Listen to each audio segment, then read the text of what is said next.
네, 오늘 보실 말씀은 신명기 5장 20절 말씀입니다.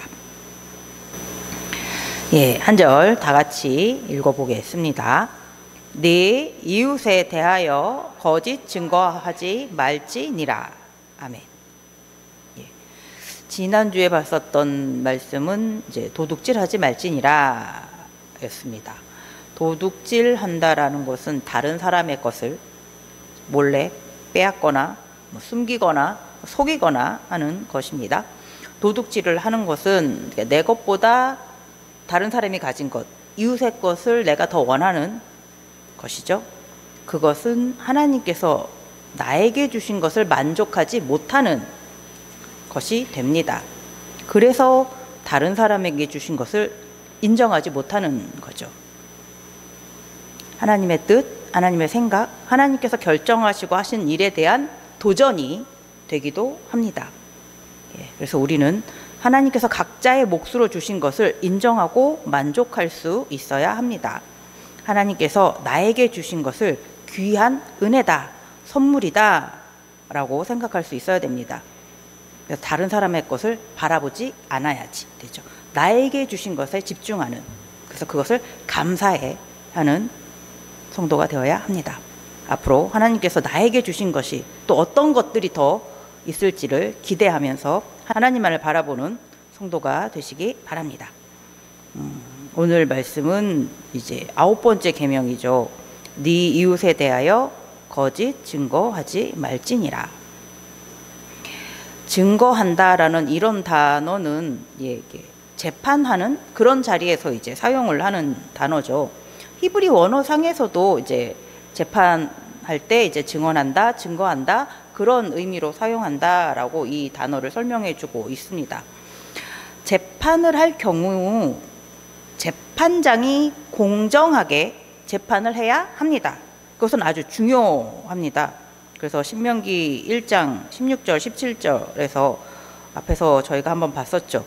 내가 그때에 너희의 재판장들에게 명하여 이르기를 너희가 너희 형제 중에서 송사를 들을 때에 쌍방간에 공정히 판결할 것이며 그들 중에 있는 타국인에게도 그리할 것이라.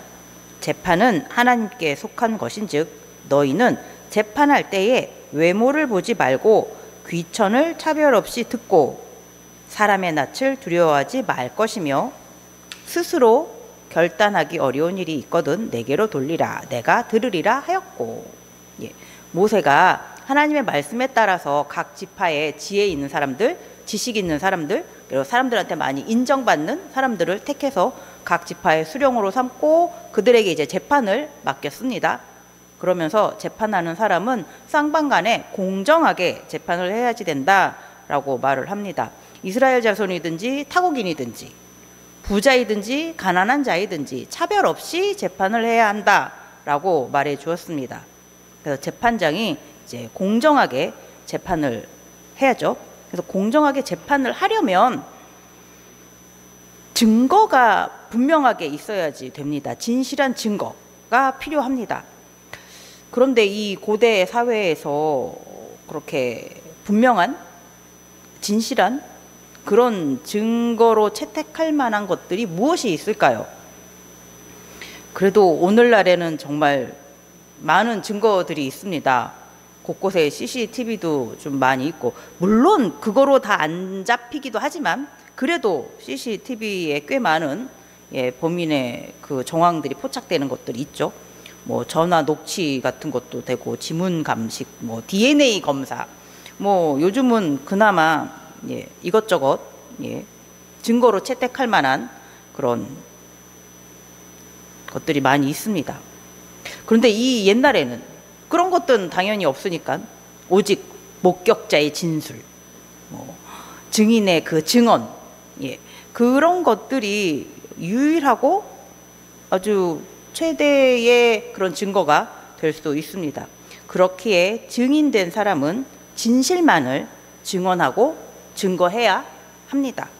만약에 이웃에 대해서 거짓으로 증거를 하고 증언을 한다면 그 이웃은 죄인이 될 수도 있습니다. 그래서 형벌을 받을 수도 있어요. 재산상의 아주 큰 손해를 받을 수도 있고, 어쩌면 나중에 주변 사람들한테 굉장히 손가락질 당하는 그런 나쁜 평판을 받으면서 평생을 괴롭게 살 수도 있습니다. 그 이웃의 삶이 완전히 무너지는 것이죠. 더 심각하게 되면은 생명을 잃게 될 수도 있는 것이고요.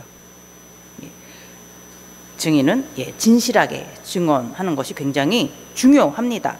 그래서 하나님께서 이제 율법에서 증인을 세울 때는 2명 이상의 증인을 말을 들어야지 된다라고 말씀해 주세요.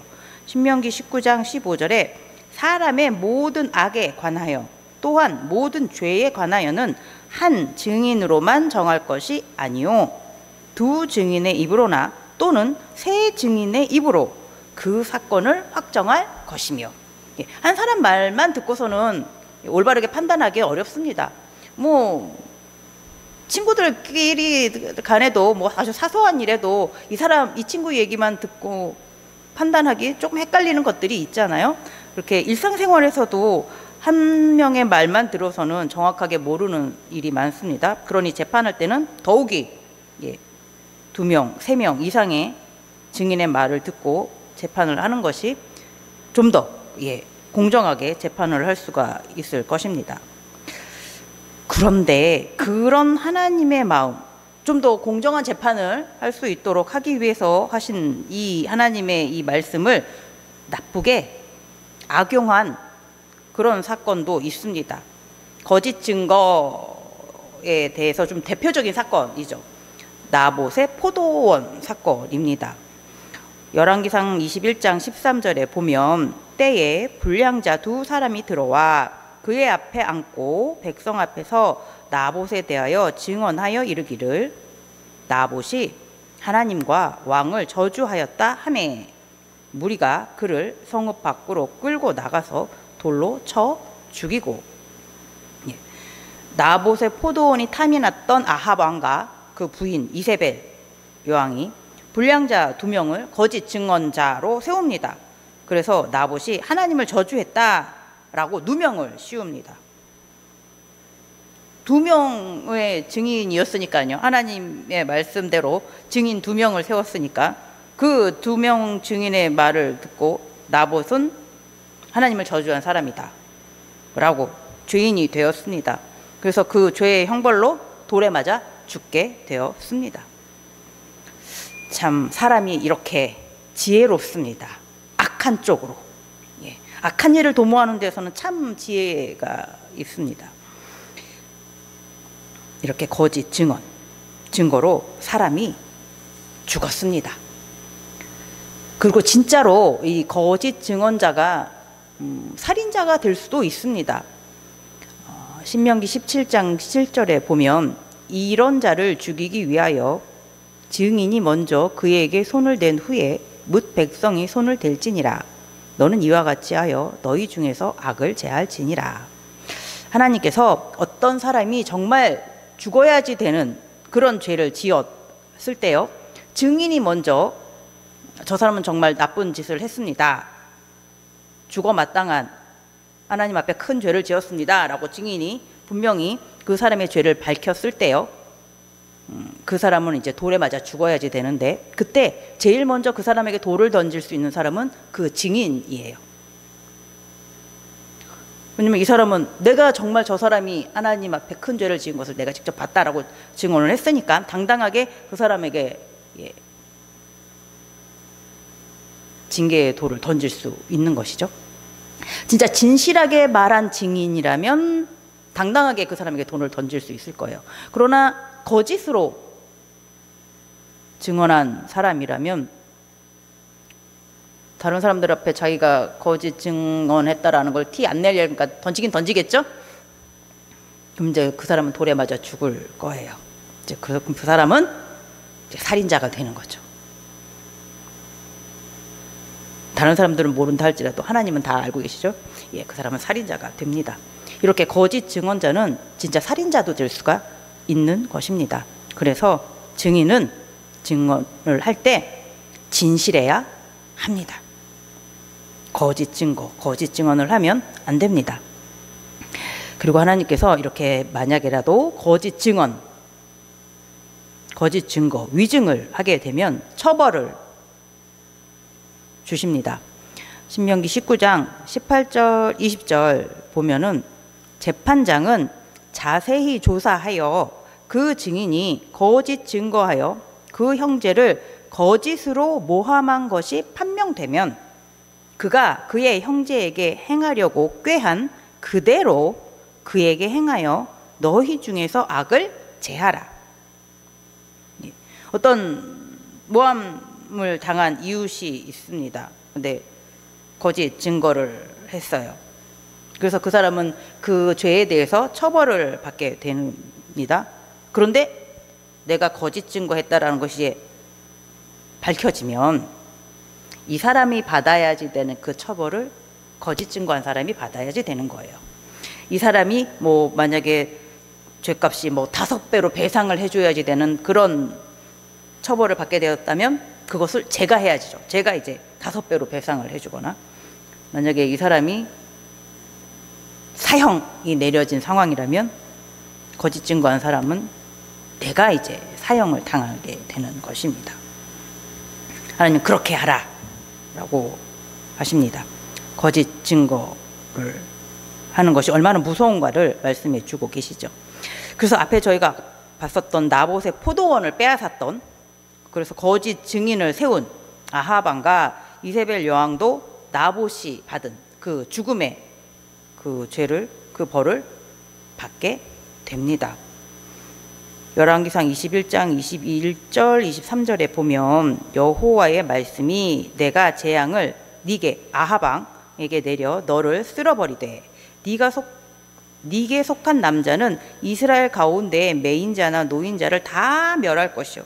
아합 왕과 있는 그 모든 남자들, 그 집안 사람들, 이제 다 죽는다라는 것이죠. 그리고 이세벨에게 대하여도 여호와께서 말씀하여 이르시되 개들이 이스라엘 성읍 곁에서 이세벨을 먹을지라. 예. 이세벨도 비참한 죽음을 받게 된다라고 말씀해 주십니다. 근데 나봇에 대해서 거짓 증거했던 그 불량한 두 사람에 대해서는 나와 있지는 않아요.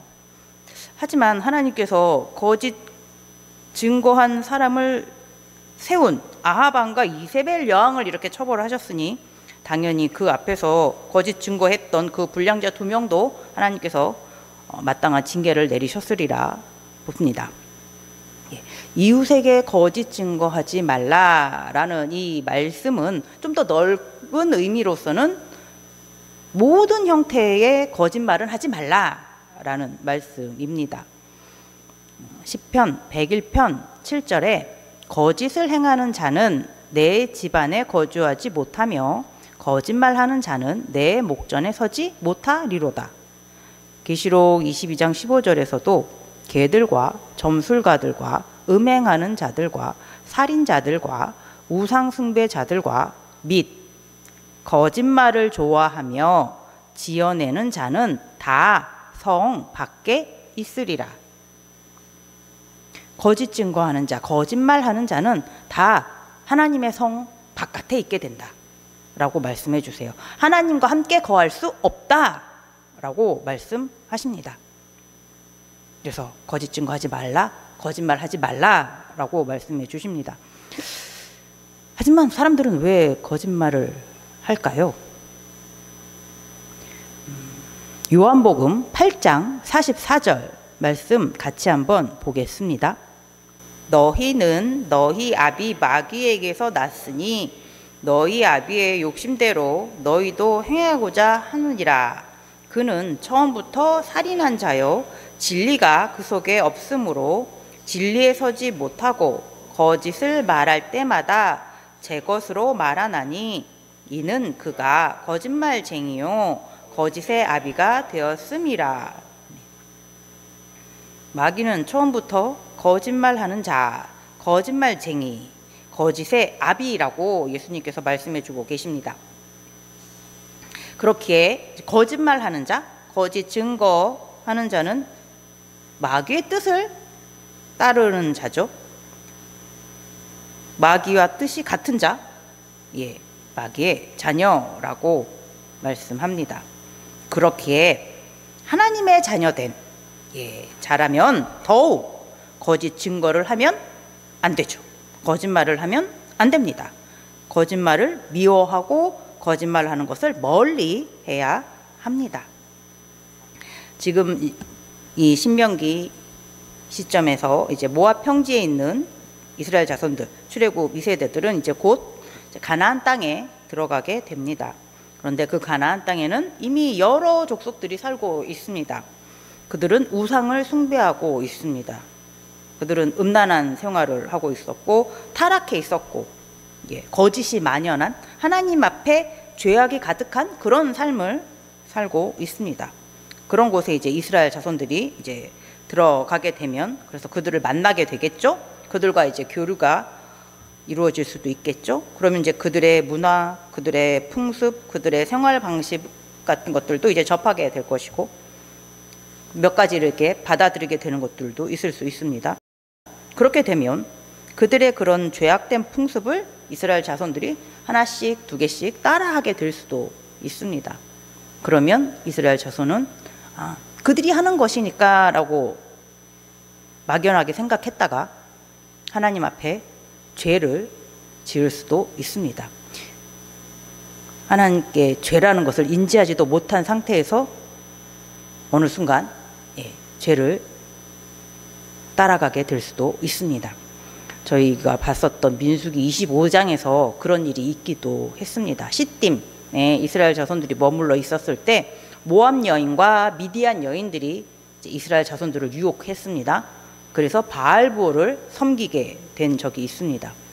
그 모압 여인과 미디안 여인들이 이스라엘 백성들을 유혹했을 때 진실을 말하면서 유혹을 했을까요? 그 진실에 달콤한 말들을 섞어서 했겠죠. 그건 이제 거짓말이죠. 아니에요. 어떻게 보면 그들은 진실을 말했을 수도 있을 것 같아요. 우리가 믿는 바알볼이 진짜 대단한 신입니다. 최고의 신입니다. 우리의 신을 믿으셔야 합니다. 어쩌면 그들의 입장에선 그들은 진실을 말했을 수도 있을 것 같다라는 생각이 들기도 합니다. 하지만 하나님 보시기에 그것은 거짓이 분명하죠. 그들이 하는 말에는 거짓말입니다. 그들은 거짓말에 유혹되었고, 그 다음에 음행을 따르게 되었고, 그 다음엔 바알보를 섬기게 되었고, 그래서 하나님을 떠나게 되었습니다. 하나님께서 진노하셨죠. 그래서 전염병을 내리셔서 24,000명이 죽게 되었습니다. 시딤에서 그런 일이 있었는데 이 이스라엘 자손들이 나중에 가나안 땅에 들어가게 돼서도 또 그렇게 죄의 유혹에 빠질 수도 있습니다. 그래서 하나님께서 지금 거짓 증거, 거짓말하는 거, 이것은 하나님께서 미워하시는 죄다라고 지금 이스라엘 자손들한테 올바르게 이제 알려 주십니다. 죄를 멀리해야지 된다. 거짓을 가까이 하는 사람들은 죄를 가까이 하는 사람들과 멀어져야지 된다라고 말씀해 주고 계십니다. 그래서 하나님께서 이스라엘 자손이 가나안 땅에 들어가게 되면 그 땅에 있는 주민들을 먼저 그 땅에서 쫓아내야지 된다라고 말씀해 주셨어요. 그들과 가까워지지 않도록, 죄와 가까워지지 않도록 그들을 먼저 쫓아내야지 된다라고 말씀해 주셨습니다. 그리고 이 시딤에서 있었던 일을 절대로 잊지 말라라고 하셨어요. 저희 앞에 신명기 4장 9절 같이 한번 보겠습니다. 오직 너는 스스로 삼가며 네 마음을 힘써 지키라. 그리하여 네가 눈으로 본 그 일을 잊어버리지 말라. 네가 생존하는 날 동안에 그 일들이 네 마음에서 떠나지 않도록 조심하라. 너는 그 일들을 네 아들들과 네 손자들에게 알게 하라. 하나님께서 시딤에 있었던 그 일, 바알보를 섬겼던 그 일, 그래서 24,000명이 전염병으로 죽게 되었던 일, 하나님 앞에 큰 죄를 지었었던 그날의 일들을 죽을 때까지 기억해야지 된다라고 하세요. 그래서 아들들에게, 손자들에게, 자손들에게 계속 가르쳐야지 된다라고 하십니다. 왜요? 다시는 그런 일이 일어나지 않도록 하기 위해서입니다. 예. 거짓 증거하는 모습, 이렇게 거짓말하는 것은 하나님의 말씀에 불순종하는 자의 모습입니다. 예, 그렇게 마귀의 뜻을 따르는 자의 모습입니다. 하나님의 자녀, 하나님의 백성은 거짓 증거, 거짓말을 하면 안 됩니다. 하나님의 자녀는 진실을 말해야 됩니다. 하나님의 자녀는 항상 진실해야 합니다. 에베소서 5장 8절 9절 말씀에 보면은 너희가 전에는 어둠이더니 이제는 주 안에서 빛이라. 빛의 자녀들처럼 행하라. 빛의 열매는 모든 착함과 의로움과 진실함에 있느니라. 거짓에 속했던 것, 어둠에 속한 것이죠. 그것은 이전의 모습이다, 옛사람의 모습이다 라고 말씀해 주십니다. 하나님의 자녀로 새 사람으로 거듭난 사람은 어둠에 있지 않고 거짓에 있지 않고 예수 그리스도 안에 있습니다. 빛 안에 있습니다. 빛의 자녀가 되었습니다. 빛의 자녀는 진실함이 있습니다. 하나님의 자녀는 진실해야 합니다. 그래서 진실만을 증언하고 증거해야 합니다. 언제나 최선을 다해서 진실만을 말하는 우리 모두가 되기를 바랍니다. 근데 이게 참 쉬운 일은 아니죠. 예. 하지만 힘써서 진실말을 말하는 우리 모두가 될 수 있기를 바랍니다. 그리고 잠언 26장 18절 19절 말씀을 같이 한번 보겠습니다. 횃불을 던지며 화살을 쏘아서 사람을 죽이는 미친 사람이 있나니 자기의 이웃을 속이고 말하기를 내가 희롱하였노라 하는 자도 그러하니라. 아멘. 예. 화살에 불 붙여가지고 사람에게 쏘면은 그 사람은 죽습니다. 그런데 이런 것이 이웃을 속이는 자와 같은 것이다 라고 말씀해 주고 계십니다. 이웃을 속이는 자는 불화살을 이웃에게 쏘는 자와 같습니다. 우리의 진실하지 못한 말, 우리의 거짓말이 누군가에겐 상처가 되고 손해를 입히고 그 사람을 절망과 슬픔 속에 빠뜨리게 될 수도 있습니다. 죽을 만큼 괴로움을 겪게 할 수도 있습니다. 그리고 어쩌면 정말 그 사람을 죽게 할 수도 있습니다. 우리의 거짓말, 진실하지 못한 말은 그 사람을 죽게 할 수 있습니다. 그렇기에 이웃에 대하여 거짓 증거, 거짓말 하지 말라라고 말씀해 주십니다. 이웃에 대하여 진실만을 말하는 하나님의 자녀, 성도가 되기를 바랍니다. 그리고 성도가 꼭 해야지 되는 말, 꼭 증거해야지 되는 것이 있습니다. 진실, 성도가 꼭 증거해야지 되는 진실이 있습니다. 마태복음 27장 54절 한번 백부장과 및 함께 예수를 지키던 자들이 지진과 그 일어난 일들을 보고 심히 두려워하여 이르되 이는 진실로 하나님의 아들이었도다 하더라. 아멘. 예수님께서 십자가에 죽으셨습니다. 우리의 죄를 대신하여 예수님께서 십자가에 죽으셨습니다. 예수님께서 숨을 거두실 때 이제 하늘이 어두워졌고 무덤이 열리고 잠자던 성도들이 일어나는 일도 있었습니다. 성전의 휘장이 위에서 아래로 찢어지는 일도 있었습니다. 그리고 3일 만에 예수님께서 다시 부활하셔서 여러 사람 앞에 보여지신 일들이 있습니다. 이 모든 일들을 보고서 백부장과 여러 사람들이 이제 확실하게 깨달았다라고 말을 합니다. 고백을 합니다. 증언을 합니다. 예수님은 정말 하나님의 아드님이셨구나. 예. 성도, 하나님의 영, 성령을 받은 자는 예수 그리스도의 증언, 예수 그리스도를 증거하는 사람이 되어야 됩니다. 땅 끝까지 예수님의 증인이 되어야 합니다. 예수님만이 그리스도시고 하나님의 아들이시며 예수님만이 하나님이 계신 천국으로 갈 수 있는 유일한 길이심을 증거하는 자가 되어야 합니다. 예수님만이 진리이시고 생명이신 것을 증언하는 증인이 되어야 합니다. 언제나 진실만을 말하는 우리 모두가 되기를 바랍니다.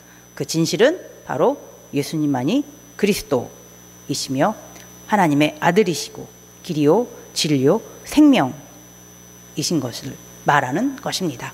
이 진실만을, 이 진리만을 증거하기를 열심을 다하는 그런 우리 모두가 되기를 바랍니다. 기도하겠습니다.